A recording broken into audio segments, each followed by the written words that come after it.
नमस्कार दोस्तों। प्रस्तुत है 7 तारीख का करंट अफेयर 7 जनवरी 2022।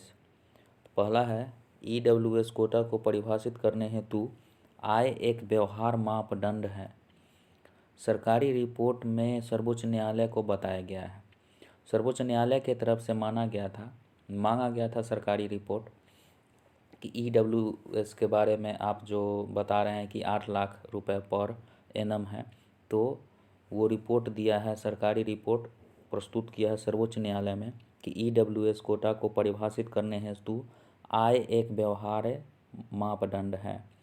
तो EWS के बारे में जान लेते हैं कि EWS 10% EWS कोटा है जो 103वें संविधान संशोधन अधिनियम के द्वारा 2019 के तहत आर्टिकल 15 और आर्टिकल 16 में बदलाव कर बनाया गया है। तो EWS के द्वारा आर्टिकल 15 में और आर्टिकल 16 में बदलाव हुआ है। ये कौन सा संविधान संशोधन के द्वारा? तो 103वां संविधान संशोधन है जो 2019 में लागू हुआ है। तो EWS में कितना कोटा है? 10%। दूसरा है जगन्नाथ मंदिर अधिनियम 1954 में संशोधन को मंजूरी दी गई है। तो जगन्नाथ मंदिर कहाँ है? तो ओडिशा में। तो संशोधन अधिनियम 1954 के अधिनियम में संशोधन किया गया है। तो जगन्नाथ मंदिर का निर्माण कौन किया था? तो 12वीं शताब्दी में पूर्वी गंग राजवंश के राजा अनंत वर्मन चोज-गंग देव ने। तो जगन्नाथ मंदिर को यमनिका तीर्थ भी कहा जाता है, इसे सफ़ेद पगोडा भी कहा जाता है, और यह 4 धाम में एक धाम है। जैसे बद्रीनाथ, द्वारका और पुरी और रामेश्वरम में पुरी जो है वो जगन्नाथ मंदिर है, जगन्नाथपुरी। मंदिर के 4 द्वार हैं और इसके पूर्वी द्वार को सिंह द्वार कहते हैं, दक्षिण द्वार को अश्व द्वार कहते हैं और पश्चिम द्वार को व्याघ्रा द्वार कहते हैं, उत्तर द्वार को हस्ती द्वार कहते हैं। तो सफ़ेद पगोड़ा भी कहा जाता है, यमनिका तीर्थ भी कहा जाता है जगन्नाथ मंदिर को। नील नोंग की रिंग ये कौन है? तो शिलोंग चेंबर कोयर के संस्थापक हैं एवं प्रसिद्ध संगीतकार हैं जो 51 वर्ष की अवस्था में मृत्यु हो गई। 2015 में इनको पद्मश्री मिला था। किनको? नील नोंग किरीह को। याद रखेंगे, ये शिलोंग के हैं। तो मंगलुरु कर्नाटक राज्य का पहला LNG टर्मिनल स्थापित करने हेतु सिंगापुर के LNG एलायंस कंपनी से समझौता करेगा। तो नील नोंग किरीह क्या है? तो शिलोंग चेंबर कोयर के संस्थापक है और प्रसिद्ध संगीतकार भी हैं, और इनकी मृत्यु हो गई है। इनको 2015 में पद्मश्री मिला था। और मंगलुरु में क्या हुआ है? तो राज्य का पहला LNG टर्मिनल स्थापित किया गया है सिंगापुर के LNG एलायंस कंपनी के समझौता से। अब है एक कैप्टन हरजीत चंडी। तो कैप्टन हरप्रीत चंडी है, भारतीय मूल की ब्रिटिश सिख है, सेना में अधिकारी है और फिजियोथेरेपी है। इनके क्या हुआ है कि कैप्टन हरजीत चंदी अकेले दक्षिणी ध्रुव या ट्रैपिंग अभियान पूरा करने वाली पहली अश्वेत महिला है।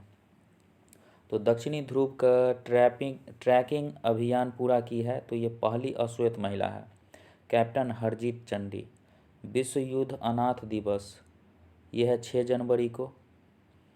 पॉस एक्ट क्या है? तो prevention of sexual harassment at work place act. तो कार्यस्थल पर महिला उत्पीड़न रोकने के लिए 2013 में बना है पॉस एक्ट। राष्ट्रीय विज्ञान दिवस 2022 28 फरवरी को है। तो राष्ट्रीय विज्ञान दिवस 2022 के लिए, राष्ट्रीय विज्ञान दिवस 2022 के लिए जो कि 28 फरवरी है, उसका थीम रिलीज हो गया है। तो उसका थीम क्या है? तो सतत भविष्य के लिए विज्ञान और प्रौद्योगिकी में एकीकृत दृष्टिकोण। तो 28 फरवरी 1987 में पहली बार इसको मनाया गया था, राष्ट्रीय विज्ञान दिवस को।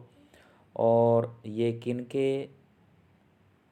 किस चीज़ के उपलक्ष्य में है? तो चंद्रशेखर वेंकट रमन द्वारा रमन प्रभाव की खोज के लिए ये मनाया जाता है। 1928 में रमन प्रभाव की खोज हुई थी और 1930 में भौतिकी का नोबेल पुरस्कार मिला था चंद्रशेखर वेंकट रमन को। तो 28 फरवरी को मनाया जाता है राष्ट्रीय विज्ञान दिवस।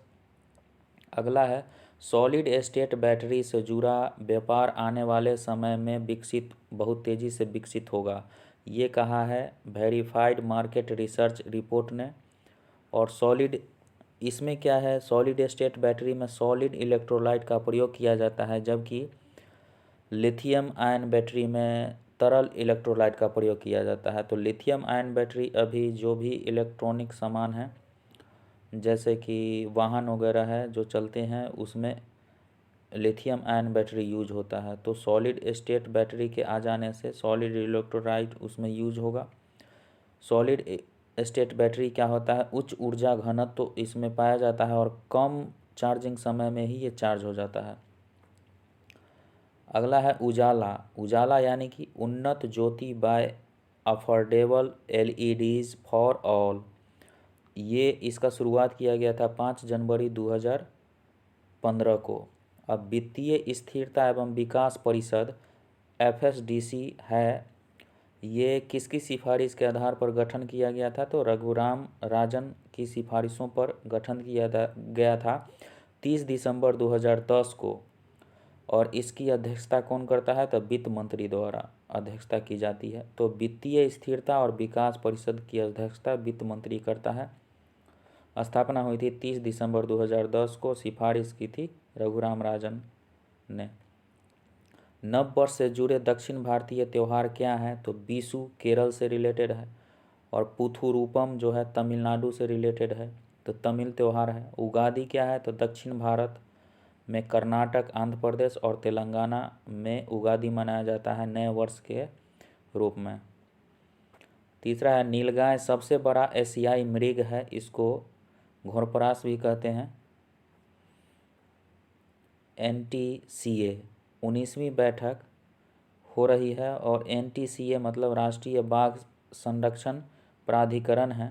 तो इसमें भारत में चीता बसाने का प्रावधान है। और चीता कहाँ से लाया जाएगा, तो दक्षिण अफ्रीका से लाया जाएगा, नामीबिया से लाया जाएगा, बोत्सवाना से लाया जाएगा, आयात किया जाएगा युवा चीता। तो दक्षिण अफ्रीका, नामीबिया और बोत्सवाना से चीता लाया जाएगा। कहाँ पे लाया जाएगा, तो कूनो पालपुर राष्ट्रीय उद्यान है, कूनो पालपुर राष्ट्रीय उद्यान। और यहाँ पे 5 वर्ष में 50 चीतों का भरण पोषण किया जाएगा। स्टार्टअप इंडिया सीड फंड योजना 2021 मंत्रालय है, वाणिज्य एवं उद्योग मंत्रालय के द्वारा स्टार्टअप इंडिया सीड फंड योजना शुरू किया जाएगा, और इसमें मेक इन इंडिया को बढ़ावा मिलेगा।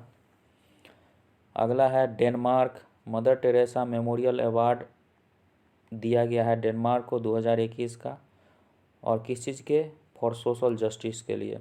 तो पर्यावरण स्थिरता के लिए डेनमार्क को मिला है 17वां Mother Teresa memorial for social justice award 2021। और ये अवार्ड दिया जाता है हारमोनी फाउंडेशन द्वारा, और हारमोनी फाउंडेशन का गठन किसने किया था, तो डॉक्टर अब्राहम मथाई ने। राष्ट्रीय युवा महोत्सव मनाया जाता है 12 से 16 जनवरी, और मोदी द्वारा उद्घाटन किया जाएगा 12 तारीख को। और मेज़बानी इसका कौन करेगा, तो पुदुचेरी 25वें संस्करण का मेज़बानी करेगा। किस चीज़ का, तो राष्ट्रीय युवा महोत्सव कहाँ होने वाला है, तो पुदुचेरी में मेज़बानी करेगा, और ये चलेगा 12 से 16 जनवरी के बीच में। और इसका क्या है लोगो, तो सक्षम युवा, सशक्त युवा। स्वामी विवेकानंद जयंती है 12 जनवरी को, और इनका जन्म हुआ था 12 जनवरी 1863 को। 18वां है गूगल।